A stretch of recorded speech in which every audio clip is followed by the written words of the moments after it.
pleasing the crowds. Perhaps less pleasant behind closed doors.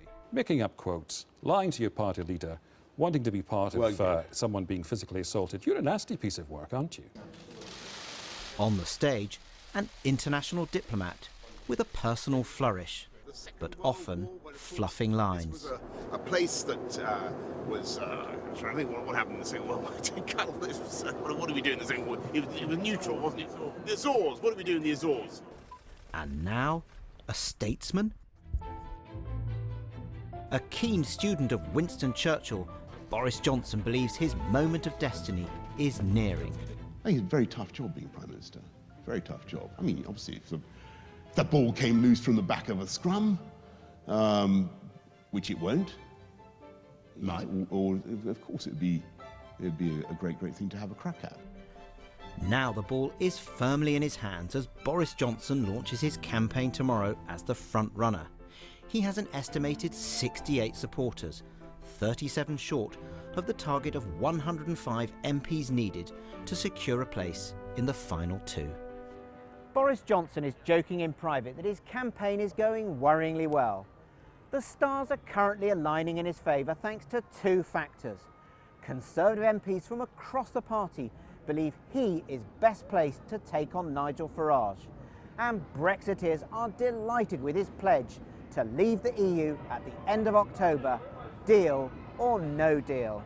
I looked him in the eye, I've known him 20 years, and said, Boris, if you become Prime Minister, do you give me your word we live on the 31st of October, come hell or high water? And he said, look, Mark, we've got to leave, otherwise the Tory party is finished. We're leaving. That swung it for me.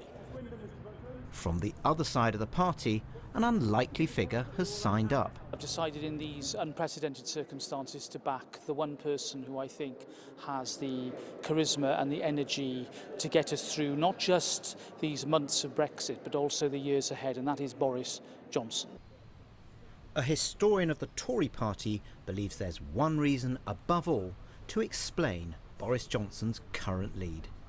Nigel Farage is the leading personality in this leadership contest, and he's not a member of the Conservative Party. He once was many decades ago, but he is absolutely dominating it, and his success in the European elections is reverberating through the corridors over there, and they're really thinking, what is the antidote to that?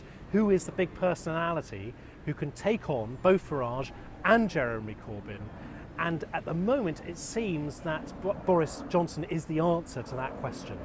Planning on keeping your head down again today, sir? The Boris Johnson team are so worried that he could trip up, they've been keeping him away from the cameras. A fellow Etonian has been stealing the limelight. I've been to most of the Tory leadership launches, and I think it's fair to say that none of your rivals has put on a show quite like this. But isn't the reality that when your fellow Etonian and Balliol graduate, you know his name, Boris Johnson, that when Boris Johnson stands up tomorrow, all of this will be swept aside? Nonsense. I don't want to make this too personal, but do you really feel that this is the person that you want engaging with the detail of the future of your health and education system? Is this the person that you want writing the instructions to the nuclear submarines? Is this the man that you want embodying your nation on the world stage and guiding you through the most difficult choice that Britain has faced for 50 years? I trust the Conservative members to arrive at the correct answer. A political rock star with bite in the making. Boris Johnson will seek to wrest back that crown tomorrow.